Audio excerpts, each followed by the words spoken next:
Hello my dear students, class 12 chemistry পাঠস্থ প্ৰশ্নমালা আলোচনা কৰি আছিলো।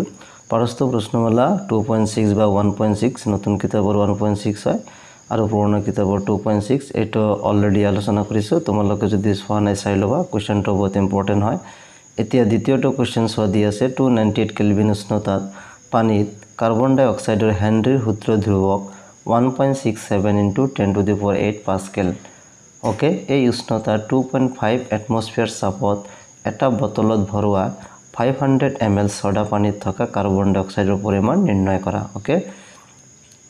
পৰিমাণটো নিৰ্ণয় কৰিব কৈছে, কাৰ্বন ডাই অক্সাইডৰ পৰিমাণটো নিৰ্ণয় কৰিব কৈছে। সোয়া ইয়াতে গিভেন দিয়া আছে হেনৰীৰ সূত্ৰ ধ্ৰুৱক অৰ্থাৎ KH। ওকে, KH এর মান কিমান দিয়া আছে 1.67 * 10⁸ পাস্কেল। ওকে, এইটো প্ৰশ্নত দিয়া আছে।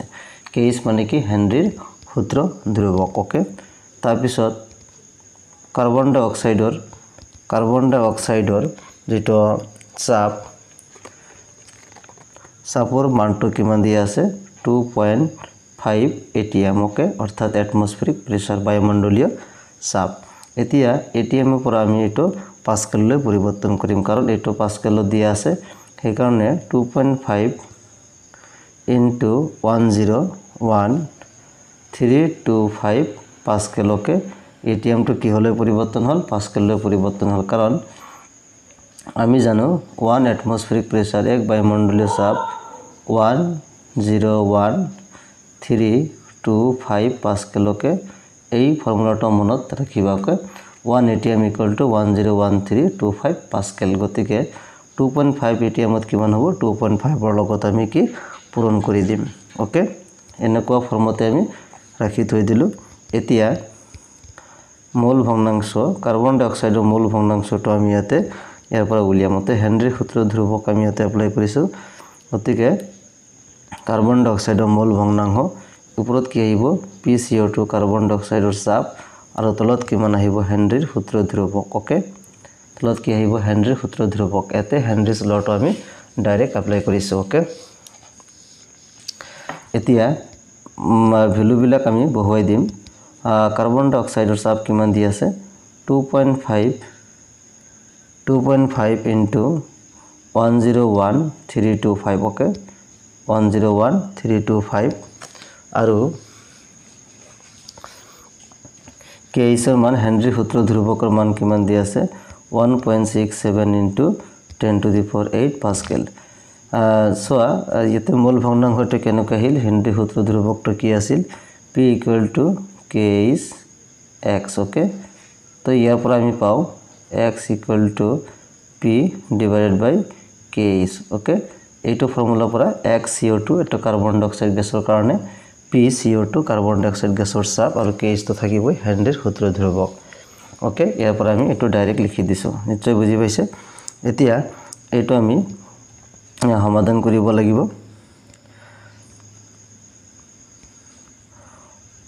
2.5 ৰ লগত 101,325 পূৰণ কৰিলে কিমান পাও 253312.5 এইটো পূৰণ কৰি তোমালোকে চাবা এইখিনি পাও। ওকে, আৰু তলত কিমান দি আছে 1.67 * 10⁸,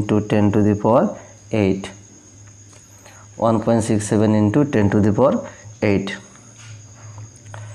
এতিয়া 253312.5 1.67 ক ডিভাইড কৰিলে ভ্যালুটো আহিব 1.51684। 1 পইণ্ট নহব ইয়াতে 151684.13 * 10⁻⁸ ওকে, 10⁻⁸ কি হল তলত 10⁸ আছিল, ওপৰত গলে কি হ'ব মাইনাস হ'ব। ওকে, অৰ্থাৎ এইখিনি ভ্যালু আমি পূৰণ কৰি হৰণ কৰি কিমান পাইছো 151684.13 * 10⁻⁸। এতিয়া এটা আমি সাইন্টিফিক নোটেশন বা বিজ্ঞানসন্মত লিপিত লিখিম, এক ঘৰৰ পিছত দশমিক দিম 1.516। ওকে, 1.517 লিখিব পাৰো ডাইৰেক্ট, কাৰণ 1.516 2 3 ৰাখিছো 6 ৰ পিছত 8 এটো বাদ দিছো এই সংখ্যাটো পাছতকৈ ডাঙৰ সেইকাৰণে তাৰ আগৰ সংখ্যাটোৰ লগত 1 যোগ হ'ব 6 ৰ লগত 1 যোগ কৰিলে কিমান হয় 7 1.517 into 10 to the power -3 কিয় -3 আহিব সোৱা ইয়াতে দশমিকটো আছিল 1 2 3 4 5 5 ঘৰ আগুৱাই আহিছো সেইকাৰণে 8 ৰ পৰা 5 বাদ দিলে কিমান আহিব -3 আহিব কে নিশ্চয় বুজি পাইছে 1.517 into 10 to the power -3 okay এইটো হল আমাৰ কাৰ্বন ডাই অক্সাইডৰ মোল ভগ্নাংশ again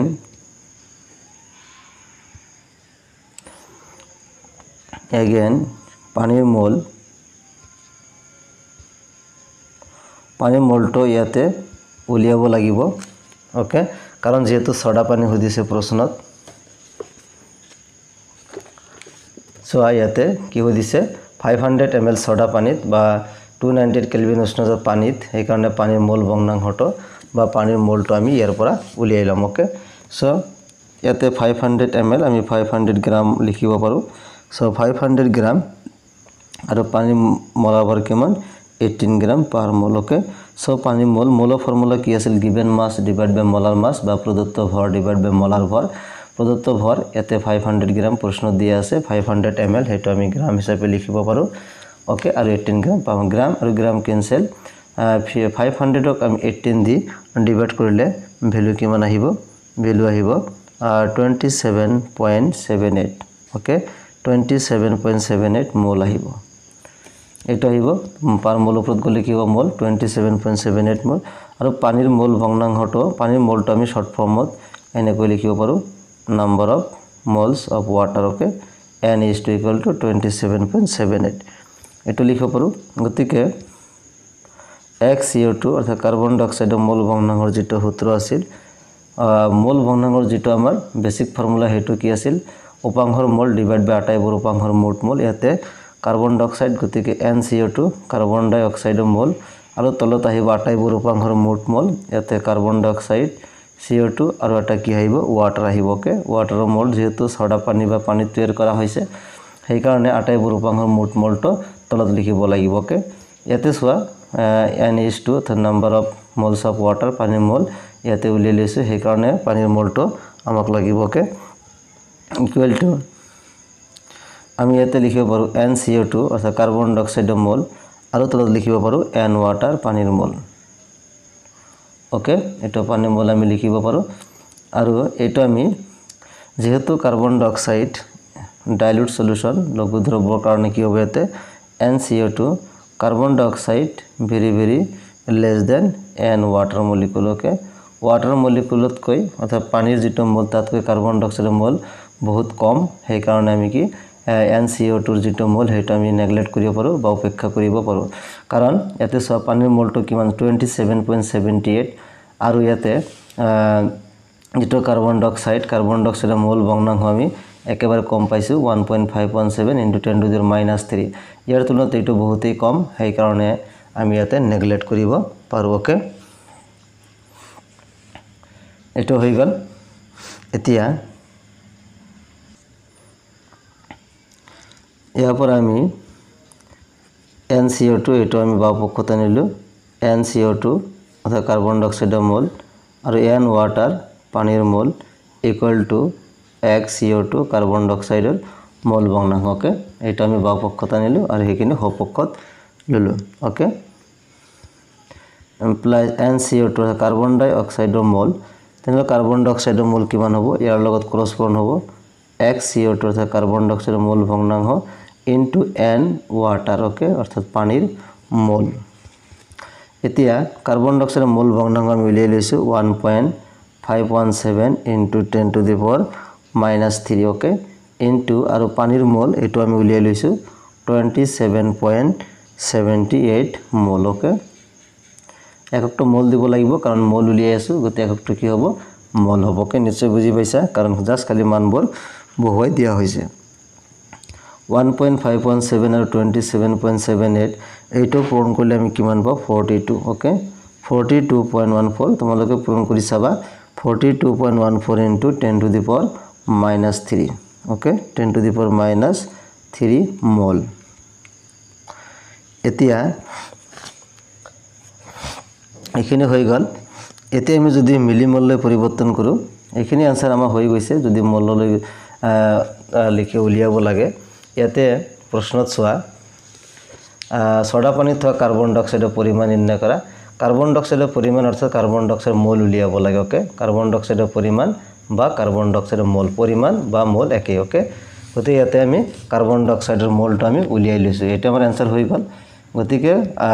ইয়াতে আমি তল লিখিব পাৰি সোডা পানীত থকা কাৰ্বন ডাই অক্সাইডৰ পৰিমাণ = 42.14 into 10 to the power -3 মোল এখিনি হৈ গল এতিয়া যদি আমি এটো মিলিমোললৈ কনভাৰ্ট কৰো মিলিমোললৈ কনভাৰ্ট কৰিলে বেছি ভাল 42.14 into 10 to the power -3 মোল 3 মোল into এটো ৰূপান্তৰিত গুণকৰ লগত এতিয়া আমি কি কৰিম পূৰণ কৰিম এতে 1 মোলত কিমান হয় 1000 মিলিমোল ওকে 1000 মিলিমোল এটো আমি জানো 1 মোলত 1000 মিলিমোল এটো ফৰ্মুলা মনত ৰাখিবা ওকে 1 মোলত কিমান হয় 1000 মিলিমোল হে কাৰণ 1 মোলটো তলত লিখিলো মোল আৰু মোল cancel goal okay 42.14 into 10 to the power -3 into ইয়াতে কিমান আছে 1000 আমি 10 কিউব লিখিব পাৰো মিলিমোল ওকে সো এককটো আমাৰ কি হলে মিলিমোল 1 দি ডিভাইড কৰিলে হেইটো আহে এতিয়া 10 to the power -3 10 to the +3 cancel যাব বাকি থাকে 42.14 মিলিমোল ওকে 42.14 মিলিমোল এটো হ'ব আমাৰ आंसर গতিকে উৎপন্ন হোৱা বা সোডা পানীত থকা কাৰ্বন ডাই অক্সাইডৰ পৰিমাণ কিমান 42.14 মিলিমোল